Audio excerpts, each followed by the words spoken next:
மியா மியா பூனைக்கு தான் வந்து ஒரு கொஞ்சம் அந்த அந்த பல்லவி பாடும் போதே ஒரு 3-4 வெர்ஷன்ஸ் வந்து மாடுலேஷன் ட்ரை பண்ணிட்டு இருந்தோம். பிகாஸ் இது ஒரு ட்ரைபல் ஃபீல் இருக்கும் அப்படின்றதுனால அந்த சாங் வந்து ஒரு 4 வருஷம் அப்படி ரிப்பீட் சொல்லிட்டு இருந்தாரு. மியா மியா பூனை அடமீசையில்லா பூனை. பிரேம்ஜி சார் இருந்தாரா அப்போ? அப்போ இல்ல எனக்கு யார் பாடுறாங்கன்னே தெரியாது. அப்போ என்னோட போர்ஷன் மட்டும் தான் எடுத்துட்டு யுவன் சார் இருந்தாங்க. யுவன் சார் தான் டேக்கே பண்ணாங்க. ஸோ அதுல அதுதான் அப்போ சொல்லியிருந்தாங்க 2 லெஜெண்டரி சிங்கர்ஸ் பாட போறாங்க, பார்த்து பாடுங்க.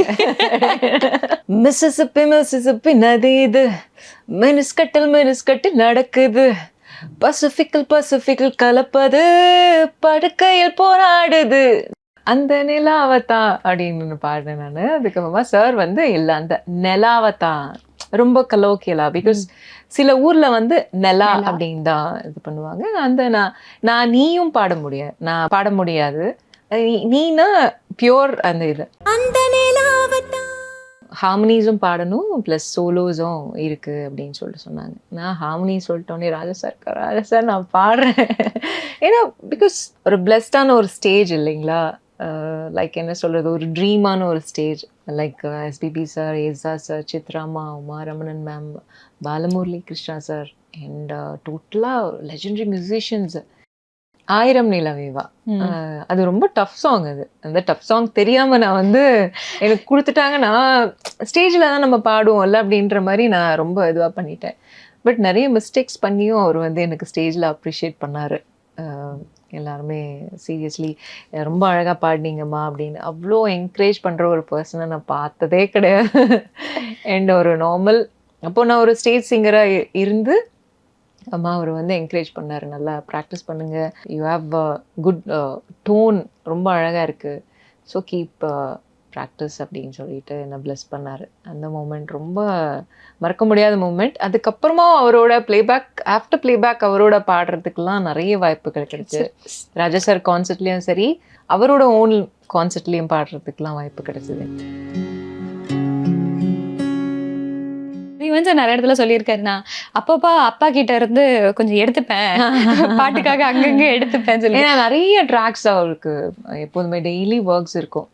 எல்லா சாங்ஸ்லேயும் ஏதாச்சும் ஒரு போர்ஷன் ரீரெக்கார்டிங் சரி அண்ட் ட்ராக்கும் சரி, நிறைய வந்து போர்ஷன்ஸ்னால நிறைய அவர்கிட்ட அசோசியேட் பண்ணுறதுக்கு எனக்கு ஒரு வாய்ப்பு கிடைச்சது. எனக்கு என்ன இந்த சாங் ரொம்ப ஸ்பெஷல். அது யுவன் சார் அந்த மாதிரி ஏதாச்சும் சொல்லியிருக்காரு, இந்த பாட்டு நான் லைக் அப்பாவோட இன்ஸ்பிரேஷன்ல இருந்து தான் எடுத்தேன், அந்த மாதிரி அவங்களே நிறைய இன்டர்வியூஸ்ல சொல்லியிருக்காங்க. அண்ட் நிறைய songs which we don't know, நான் எங்களுக்கு யாருக்கும் தெரியாதது இருக்கா, அதெல்லாம் சொல்லக்கூடாது. இல்ல அப்படிலாம் இண்டஸ்ட்ரி சீக்ரெட்டா. கண்டிப்பா அவங்க ஆப்வியஸ்லி வேற ஒரு மியூசிக் டைரக்டர்ஸ்லேருந்தே ஒரு இன்ஸ்பிரேஷனை தான் எடுத்து நம்ம ஒரு சாங்கை வந்து அவங்க கம்போஸ் பண்ணுறாங்க, அதை காப்பி பண்ண முடியாது. பட் அதே மாதிரி ஆப்வியஸ்லி அவங்களோட அப்பா சாங்கை எடுத்து ஒரு இன்ஸ்பிரேஷனாக எடுத்து பண்ணுறதுல அதில் ஒரு தப்பே இல்லை. அது எந்த பாட்டு இல்லை, நிறைய சாங்ஸ் அவரோட மெலடிலாம் அதில் வரும், அதெல்லாம் ரொம்ப ரொம்ப சின்ன சின்ன சாங்ஸு. பட் நிறைய சாங்ஸ் அவர் ஃபன்னாக இது பண்ணது இந்த பிரியாணி மூவியில் மிசிசிப்பி அந்த சாங் தான் ஒரு ஃபன் ரெக்கார்டிங்கா போச்சு. அது சொல்லுங்க எப்படி பிரேம்ஜி எப்படி இருக்கும்? பிரேம்ஜி கார்த்திக் பாடுறது எனக்கு தெரியாது. எனக்கு ஒரு கலசா ஸ்டுடியோவில் நடந்திருந்த ஸ்டோ அப்போ வந்து யுவன் சார் இருந்தாங்க. ஸோ யுவன் சார் இங்கே கன்சோல்ல இருந்து இங்கே பார்க்கறதுக்கு ஒரு கிளாஸ் இருந்துச்சு, அப்போ வந்து பாடிட்டு இருந்தாங்க. அப்போ அந்த இதுக்கு முன்னாடி வந்து கோவா மூவில வாலிபா வா வா அந்த ட்ராக் நான் பாடினேன். அப்புறமா சித்ராமா பாடினாங்க. நடுவில் ஒரு டூ லைன்ஸ் வந்து என்னோட வாய்ஸும் வரும் அதில். ஸோ அதுலேயே எனக்கு அந்த பாட்டு ரொம்ப பிடிக்கும், பிரேம்ஜி பாடினதில். அதுக்கப்புறமா இந்த சாங் பாடும்போது அவங்க ஸ்டார்டிங்லேயே சொல்லிட்டாரு, நீங்கள் இந்த பொன்மேனி சாங்கை வந்து ரெஃபரன்ஸாக வச்சுக்கோங்க, ஜானகி அம்மா என்னென்னலாம் அதில் வந்து கொடுத்துருப்பாங்களோ அதெல்லாம் வந்து நீங்கள் இந்த சாங்கில் இது வந்து ஆக்சுவலாக இதுதான் மூட் சாங் மாதிரி, இதில் வந்து 2 பேர் பாடுறாங்க, லெஜெண்டரி சிங்கர்ஸ் பாட போகிறாங்க அப்படின்னு எனக்கு யாரும் தெரியாது. பிகாஸ் இந்த வாலிபா வாவா வந்து எனக்கு இப்படிதான் சொன்னாங்க, லெஜெண்டரி சிங்கர்ஸ் தான் பாட போறாங்க. அது பார்த்த ஃபைனலா லெஜெண்டரி சிங்கர்ஸ் தான் பாடினாங்க, பாலு சார் ராஜா சார் பாடியிருப்பாங்க. அப்படி நினைச்சிட்டு ஓ இந்த சாங் யாரும் பாட போறாங்க. அதுக்கப்புறம் ஃபைனலா வந்துட்டோன்னே தான் I knew that Premji and Karthik அவர் பாடியிருக்காங்க அப்படின்னு. எனக்கு ரெக்கார்ட் பண்ணும் போது எனக்கு சிரிப்பு வந்துட்டே இருக்கு. நான் ரெக்கார்டிங்ல சிரிப்பு வந்து நிறுத்தவே மாட்டேன் நான். ஸோ சாங் ஓரளவுக்கு முடிச்சாச்சு. பிஜிஎம்ஸ்ல அந்த எஃபெக்ட்ஸ் எல்லாம் கொடுக்கறதுக்கு தான் ரொம்ப டைம் எடுத்துட்டேன் நான். எனக்கா ஓகே ஜானகியம்மா அவங்க அப்படி பாடி இருப்பாங்க, அதெல்லாம் கேட்டுட்டு நம்ம ப்ரெசென்ட் பண்ணலாம். பட் நம்மளால எப்படி அந்த ஒரு ஃபுல் எஃபெக்ட் நம்ம கொடுக்க முடியல. But that was so fun. Yes, அதுதான் நம்ம வினைதா மேம் கூட, சிங்கர் வினைதா மேம் கூட இன்டர்வியூ இருந்துச்சு. அப்போ அவங்களும் சொல்லியிருந்தாங்க, ஐயோ ரெக்கார்டிங்லாம் பண்ணா ரெக்கார்டிங் மாதிரியே இருக்காது, பாடவே விட மாட்டாங்க, அந்த மாதிரி இருக்கும்னு. பண்ணாதான் போகும் அது எப்போதும். எஸ், பிரேம்ஜி சார் இருந்தாரு அப்போ? அப்போ இல்ல எனக்கு யார் பாடுறாங்கன்னே தெரியாது. அப்போ என்னோட போர்ஷன் மட்டும் தான் எடுத்துட்டு யுவன் சார் இருந்தாங்க. யுவன் சார் தான் டேக்கே பண்ணாங்க. ஸோ அதில் அதுதான் அப்போ சொல்லியிருந்தாங்க, 2 லெஜெண்டரி சிங்கர்ஸ் பாட போறாங்க, பார்த்து பாடுங்க. அப்படிதான் இருந்தது. ஓ நானும் ரொம்ப பயபக்தியா நான் பாடுறேன். அப்புறமா தான் ஓகே உண்மையா லெஜெண்டரி சிங்கர்ஸ் 2 பேர் பாடினதும் எனக்கு ரொம்ப பிடிக்கும். அதில் எஸ்பெஷலி கார்த்திக் சார் பாடினதும் ரொம்ப பாட்டேன். ஏதாவது சாங் நம்ம பாடலாமா? மிசிசிப்பி நதி இது, மினிஸ்கட்டில் நடக்குது, பசிபிக்கல் கலப்பது, படுக்கையில் போராடுது, நான் தான் உனை மிச்சுப்படி, நடக்கட்டும் குச்சுப்புடி, தோளைப்பொடி சுருக்கத்தின் மச்சுப்படி, ஹே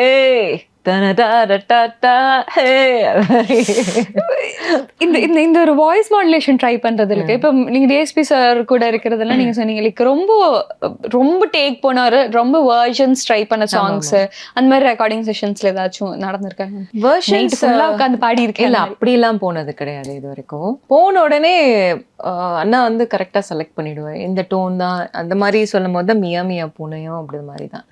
மியா மியா பூனைக்கு தான் ஒரு கொஞ்சம் அந்த பல்லவி பாடும் போதே ஒரு 3-4 வெர்ஷன்ஸ் மாடுலேஷன் ட்ரை பண்ணிட்டு இருந்தோம்.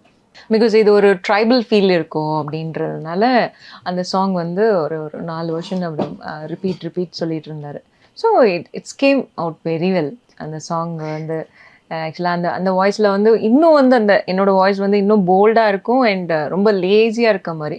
அதான் அண்ணா சொன்னாங்க, இந்த மாதிரி இந்த சாங் ஒரு வேர்ஷனாக நான் பாடும் போது இல்லை இது கொஞ்சம் எப்படி இருக்கட்டும், கொஞ்சம் லேசியாக இருக்கட்டும், இல்லை ட்ரிங்க்ஸ் பண்ணி பாடினா எப்படி இருக்கும், அதை மாதிரி ட்ரை பண்ணுங்க, இப்படி பண்ணணும் அப்படி பண்ணணும் அப்படின்னு சொல்லிட்டு நிறைய வேர்ஷன் அந்த சாங்க்காக தான் எடுத்தது. ஏன்னா விவேகா சாரும் அப்போது இருந்தார் கன்சோலில். அப்போது அந்த லிரிக் ரொம்ப கேட்சியாக இருக்கும். ஸோ அந்த மாதிரி தான் அந்த செஷன் அப்படி போச்சு அந்த சாங்கு. அவர் தான் டிஎஸ்பி அண்ணா தான் நிறைய வாய்ஸ் மாடுலேஷன் ட்ரை பண்ண வச்சு தான் மியோ லைக் ஏதோ ஒரு விதத்துல உங்க கெரியர் சேஞ்ச் பண்ணி. ஆமா அஃப்கோர்ஸ் சியான் விக்ரம் சாரோட அந்த சாங் பாடினது அண்ட் குழந்தைங்களுக்கு ரொம்ப பிடிச்ச சாங். விஷுவலாக இதாக இருந்தாலும் பட் கேட்சியாக அந்த மியா மியா பூனை சாங் ரொம்ப lyric wise and tune wise எல்லாருமே பாட முடியும் அந்த சாங். மியா மியா பூனை அடமீசையில்லா பூனை, மியா பூனை மீசையில்லா பூனை, திருடு தென்ன பாக்குறியா தம்சு கட்ட மீன, மியா பூனை மில்க தேடும் பூனை, ஷூ போன விரட்ட மாட்டோம் கப்பா மேல ஆன, 1 நம் இதயம் 1 2 நம் உடல் தான் 2 3 நாம் ஒன்னா சேர்ந்தா ஆவோம் 3. பியூட்டிஃபுல். இப்போ இப்படியே நம்ம டேரக்டர்ஸ் பற்றிலாம், மியூசிக் டேரக்டர்ஸ் பற்றி பேசிகிட்டு இருக்கும்போது ராஜா சார் அண்ட் ரஹ்மான் சார் பற்றி பேசாமல் இருக்க முடியாது. லைக் ரஹ்மான் சார் கூட நாட் ஒர்க்ட். எஸ், பார்த்துருக்கீங்க, மீட் பண்ணியிருக்கீங்க. அந்த பாடாட்டாலும் அவரோட மீட் பண்ணியிருக்கேன். அவருக்கு முன்னாடி பாடுற வாய்ப்பு எனக்கு கிடைச்சிருக்கு. பட் ஸ்டில் அவர்கிட்ட இருந்து எனக்கு சான்ஸ் கிடைக்கல. கண்டிப்பாக வரும். ராஜா சார் பற்றி எல்லா மியூசிஷியன்ஸ் அண்ட் எல்லா சிங்கர்ஸ்லேருந்து எல்லாருக்குமே ஒரு ட்ரீம்னு ஒன்று இருக்கும்ல, இவங்கக்கிட்ட ஒர்க் பண்ணணுன்னு. அது மாதிரி எனக்கு கடவுளாக ஒரு பிளஸ் பண்ண ஒரு விஷயம் அங்கே போய் ஒர்க் பண்ணுறது. ஆரம்பத்தில் ஹார்மனிஸ் தான் ஃபஸ்ட்டு என்னோட கெரியர் ஸ்டார்ட் ஆச்சு. 2006-5-6 அப்போது நான் அங்கே பாடிட்டு இருந்தேன். அப்புறமா எனக்கு கொஞ்சம் கொஞ்சமாக ட்ராக்கு சாரே சோலோஸை கொடுக்க ஆரம்பித்தார். அதுக்கப்புறமா 2011 வந்து அவரோட ஷோ இங்கே சென்னையில் நடந்தது. அப்போது வந்து அவங்க டீம் ஷோவில் யூஸ்வலாக பாடுற சிங்கர்ஸ் அப்புறமா ஒரு ஃபுல் டீம் சேஞ்ச் பண்ணாங்க. அதுக்கப்புறமா என்னை கால் பண்ணாங்க, இது மாதிரி சாரோட ஷோ நடக்க போகுது, நீங்கள் வரீங்களா? கால் வந்துட்டும் இது மாதிரி ஹார்மனிஸும் பாடணும் ப்ளஸ் சோலோஸும் இருக்குது அப்படின்னு சொல்லிட்டு சொன்னாங்க. நான் ஹார்மனி சொல்லிட்டோன்னே ராஜா சார் நான் பாடுறேன். ஏன்னா பிகாஸ் ஒரு பிளெஸ்டான ஒரு ஸ்டேஜ் இல்லைங்களா, லைக் என்ன சொல்கிறது, ஒரு ட்ரீமான ஒரு ஸ்டேஜ். லைக் எஸ்பிபி சார், ஏசா சார், சித்ராமா, Uma Ramanan ma'am, Balamurali Krishna sir and டோட்டலாக லெஜெண்டரி மியூசிஷியன்ஸ். அடுத்த நிமிஷமே அங்கிள் நான் வரேன் அங்கிள் அப்படின்னு அந்த மாதிரி ஒரு மூமெண்ட், அந்த மூமெண்ட். ஸோ அது மறக்க முடியாத ஒரு ஸ்டேஜ். அந்த ஸ்டேஜ் எவ்வளோ ஸ்டேஜில் இது வரைக்கும் பாடுறதுக்கு வாய்ப்புகள் எனக்கு கிடச்சிருக்கு. பட் அந்த ஒரு ஸ்டேஜ், அந்த ஒரு மூமெண்ட் என்னோட லைஃப்பில் மறக்கவே முடியாது. ஸ்டேஜ் ரிஹர்சல்ஸ்லாம் எப்படி இருந்துச்சு? ஐயோ, அது வேறு மாதிரி இருக்குங்க. ரொம்ப வேறு மாதிரி, வேறு ஒரு எக்ஸ்பீரியன்ஸ். நிறைய ஸ்டேஜில் நான் பாடி இருந்தாலும் அங்கே பிரசாத் ஸ்டுடியோவில் நம்ம ஒரு என்ட்ரு ஆனோடனே ஒரு வைப் இருக்கும். ஈச் எவ்ரி மியூசிஷியன்ஸ் அங்கே எல்லாருமே அங்கே இவ்வளோ வருஷமாக அங்கே ஒர்க் பண்ணிகிட்டு இருந்த மியூசிஷியன்ஸ் தான். ஸோ அவங்களுக்கு முன்னாடிலாம் நம்ம பாடுறதுன்றது ஒரு சின்ன மிஸ்டேக் இருந்தாலும் எல்லாருமே இப்படி திரும்பி பார்ப்பாங்க. ஸோ அங்கே போய் நான் கற்றுக்கிட்ட விஷயம் நிறைய இருக்குது.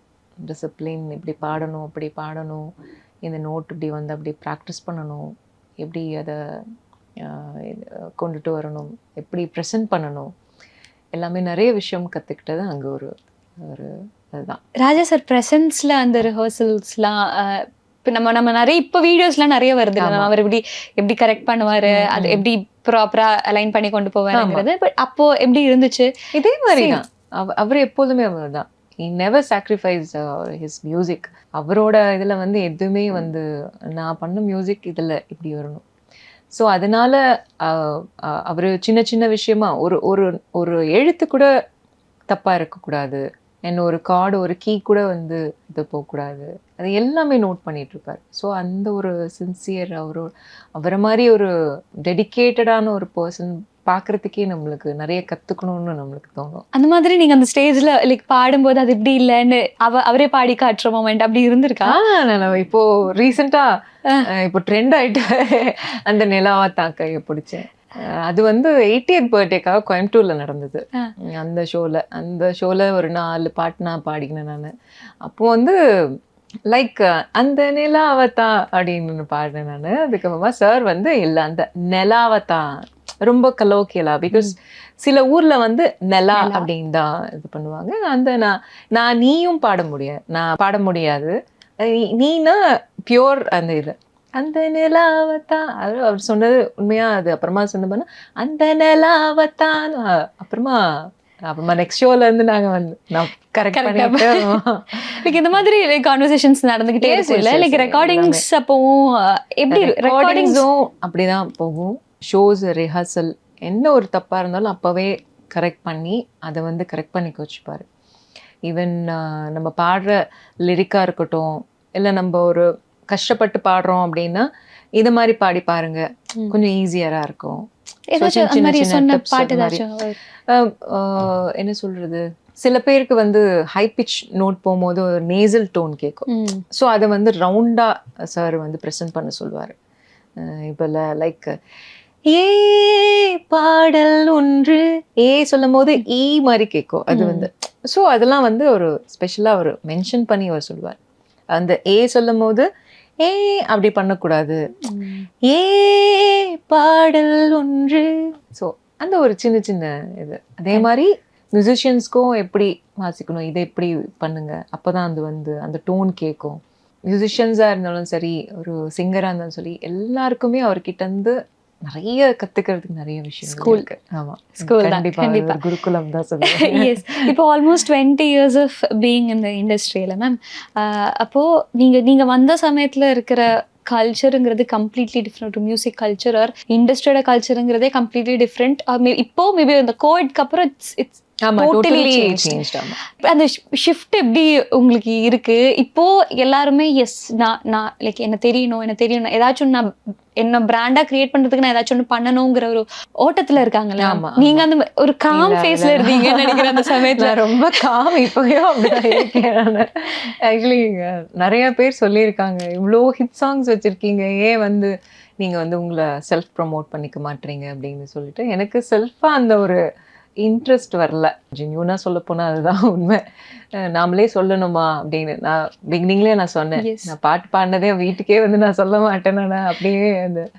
ஸோ அப்படியே அந்த அந்த அப்பத்துலேருந்தே அப்படியே இருந்துட்டேன். இப்போ வந்து நம்ம பட் இப்போ இருக்குது கண்டிப்பாக வந்து ப்ரமோஷன்ஸ் ரொம்ப முக்கியம். ஒரு சின்ன சாங் பாடினாலும் சரி, நம்ம ஒரு ஈவெண்ட் போனாலும் சரி, because so many talented singers are there. So இப்போ அது மாதிரி வந்துட்டாங்க. அண்ட் சோஷியல் மீடியாலும் சரி, அண்ட் நிறைய ப்ளேபேக் சிங்கர்ஸும் சரி, ரியாலிட்டி ஷோஸ்லேருந்து வந்தவங்களும் சரி, நிறைய பேர் வந்துட்டாங்க. ஸோ இவங்க தான் இந்த பாட்டு பாடியிருக்காங்க, இவங்க தான் இந்த ஷோவில் பாடுறாங்கன்றத அதை பப்ளிக்கு தெரிய வைக்கணும்னா மஸ்ட் சோஷியல் மீடியா. அந்த சமயத்துல நமக்கு இந்த ஜானருக்கு இவங்களை நம்ம பாட வைக்கலாங்கிற ஒரு செட் இருந்துச்சு. இப்போ நம்ம சங்கீதா மேம் எடுத்து விஜய் ஆண்டனி சாரோட சங்கீதா மேமோட வாய்ஸ் மோஸ்ட்லி இருக்கும். இப்படி எஸ்பி சார்ல இப்போ உங்களோட இது இருக்கு. அந்த மாதிரி நம்ம ஒவ்வொரு டேரக்டர்ஸ் எடுத்தா இருக்கும். இப்போ அந்த மாதிரி சிங்கர்ஸ் வராங்கன்னா அவங்களுக்கே ஒரு சாங் 2 சாங் அந்த மாதிரி இந்த கன்சிஸ்டன்சின்னு ஒன்று இருக்குல்ல, அந்த மாதிரி கெரியர்ல அவங்களுக்கு இருக்க மாட்டேங்குது. அந்த மாதிரி ஒரு வருத்தம் இருக்கு. ஆக்சுவலி நீங்க சொல்ற மாதிரி இப்போ வந்து சாங்ஸே கிடைக்க மாட்டேங்குது. முன்னாடிலாம் ஒரு 4-5 சாங்ஸ் ஒரு ஆல்பம்ல இருக்கும். ஸோ அப்போது பாடுறதுக்கு ஒரு ஆப்பர்ச்சுனிட்டி கண்டிப்பாக ஒரு ஃபீமேல் சோலோனாச்சும் இருக்கும், இல்லை டூயட் ஆச்சும் இருக்கும். இப்போ வந்து ஒரு 2 சாங் தான் வருது ஒரு ஆல்பமில். அந்த 2 சாங்கும் வந்து மியூசிக் டைரக்டர்ஸ் பாடிடுறாங்க, எதர் ஹீரோஸ் பாடினா ஹீரோஸ் பாடிடுறாங்க. ஸோ ஃபீமேல் சிங்கர்ஸ்க்கோ இல்லை ஒரு மேல் சிங்கர்ஸ்க்கோ அவ்வளோ ஆப்பர்ச்சுனிட்டி கிடைக்கிறது இல்லை. அண்ட் டியூரேஷன் பார்த்தீங்கன்னா 4 minutes இருக்கிற சாங்லாம் வந்து இப்போ ரொம்ப கம்மியாயிடுச்சு. ஒரு பல்லவி சரணம் ரொம்ப குட்டி குட்டி ஆயிடுச்சு. அது மாதிரி அவங்களுக்கு வாய்ப்பு கிடைக்காமே அது மாதிரி போயிடுது. இப்போ முன்னாடி பார்த்தீங்கன்னா எல்லா ஜான்ரஸும் பாடுறதுக்கு இப்போ வந்து ஒரு சிங்கரே வந்து எல்லா ஜான்ரஸும் பாடுற மாதிரி இப்போ இருக்காங்க. முன்னாடிலாம் அப்படி கிடையாது. ஒரு மெலடினா அவங்க மட்டும்தான் பாடுவாங்க. இப்போ எல்லா சிங்கர்ஸும் வந்து எல்லா ஜான்ரஸும் பாடுற மாதிரி சிங்கர்ஸ் இருக்காங்க இப்போ. ஸோ அது மாதிரி ஒரு ஹியூஜ் ஷிஃப்ட் இல்லையா அந்த இதில். அண்ட் இன்னொன்று, முன்னாடி இந்த ஸ்டேஜ் ஷோஸ்ன்னு இருக்கிறது இப்போ கம்ப்ளீட்டாக கான்சர்ட்ஸ்ன்னு மாறிடுச்சுல. அதுக்கு அந்த ஒரு டிஃப்ரென்ஸ். ஏன்னா நீங்கள் ஸ்டேஜ்ல இருந்து வந்தவங்க தான். ஆமாம், நிறைய சோஷியல் மீடியாவில் வந்து யார் ஃபாலோவர்ஸ் அதிகமாக இருக்காங்களோ அவங்களுக்கெல்லாம் இப்போ மேஜராக வந்து ஆப்பர்ச்சுனிட்டி கிடைக்குது. நிறைய சாங்ஸே வந்து அந்த மாதிரி தான் இப்போ வந்து செலக்ட் பண்ணிட்டு இருக்காங்க. And they are talented too. நல்லா டேலண்டாகவும் இருக்காங்க அண்ட் நல்லா பர்ஃபார்மும் பண்ணுறாங்க. அது மாதிரி அந்த ஒரு ட்ரெண்டே எப்படி மாறிடுச்சு அது. ஸோ அது மாதிரி தான் இப்போ இந்த இண்டஸ்ட்ரி அது மாதிரி தான் போயிட்டு இருக்கு. ஆக்சுவலி முன்னாடி அந்த ஸ்டேஜ் ஷோஸ்லாம் மிஸ் பண்ணுறீங்களா? ரொம்பவே, அது ரொம்ப ஃபன்னாக இருக்கும். ஆக்சுவலி ஸ்டேஜ் லைவ் பாடுறதே ஆல்வேஸ் ஸ்பெஷல். ஒரு சிங்கர் அண்ட் மியூசிஷியன்ஸ் எல்லாருக்குமே வந்து லைவ்ன்றது ரொம்ப ஸ்பெஷல். அது இப்போ வந்து ராஜா சார் கிட்ட ஓகே அண்ட் வெளி ஷோஸ், குட்டி குட்டி ஷோஸ் நான் போயிட்டு இருப்பேன். நான் நிறைய கமிட் பண்ண மாட்டேன். அப்போத்துலேருந்தே பீக் டைமில் இருக்கும் போதே ரொம்ப செலக்டடான ஷோஸ் தான் வந்து பண்ணுவேன். So day going good. அதில் ஒரு முக்கியமான ஒரு இது, நீங்கள் பிளேபேக்லாம் வரதுக்கு முன்னாடி எஸ்பிபி சார் கூட சங். ஆமாம் ஆமாம், ஸ்டேஜில் நான் பாடியிருக்கேன். Moment. Which song was that? ஆயிரம் நிலவேவா. அது ரொம்ப டஃப் சாங். அது அந்த டஃப் சாங் தெரியாமல் நான் வந்து எனக்கு கொடுத்துட்டாங்க, நான் ஸ்டேஜில் தான் நம்ம பாடுவோம்ல அப்படின்ற மாதிரி நான் ரொம்ப இதுவாக பண்ணிட்டேன். பட் நிறைய மிஸ்டேக்ஸ் பண்ணியும் அவர் வந்து எனக்கு ஸ்டேஜில் அப்ரிஷியேட் பண்ணார். எல்லாருமே சீரியஸ்லி ரொம்ப அழகாக பாடினீங்கம்மா அப்படின்னு அவ்வளோ என்கரேஜ் பண்ணுற ஒரு பர்சனை நான் பார்த்ததே கிடையாது. அண்ட் ஒரு நார்மல் அப்போது நான் ஒரு ஸ்டேஜ் சிங்கராக இருந்து அம்மா அவர் வந்து என்கரேஜ் பண்ணார், நல்லா ப்ராக்டிஸ் பண்ணுங்கள், யூ ஹாவ் குட் டோன், ரொம்ப அழகாக இருக்குது, ஸோ கீப் ப்ராக்டிஸ் அப்படின்னு சொல்லிட்டு என்னை பிளஸ் பண்ணார். அந்த மூமெண்ட் ரொம்ப மறக்க முடியாத மூமெண்ட். அதுக்கப்புறமா அவரோட ஆஃப்டர் பிளேபேக் அவரோட பாடுறதுக்கெல்லாம் நிறைய வாய்ப்புகள் கிடைச்சு. ராஜா சார் கான்சர்ட்லேயும் சரி, அவரோட ஓன் கான்சர்ட்லேயும் பாடுறதுக்கெல்லாம் வாய்ப்பு கிடைச்சது எனக்கு. அந்த மாதிரி ஒரு which is the one song that you love to sing with him? ஜாலியா இருக்கும். நாங்கள் சாரோட கான்சர்ட்லேயே பிரியத்தமான ஒரு சாங், அப்புறமா மாசி மாசமோட தெலுங்கு வெர்ஷன் என்னோ ராத்திரி, அந்த சாங் அதெல்லாம் பாடுறதுக்கு வாய்ப்பு கிடைச்சது எனக்கு. ரொம்ப மாங்குயிலே பாடியிருக்கேன். நிறைய சாங்ஸ் அவரோட பாடுறதுக்கு வாய்ப்புகள் கிடைச்சது. மலரே மௌனமா, நிறைய சாங் அதுதான்.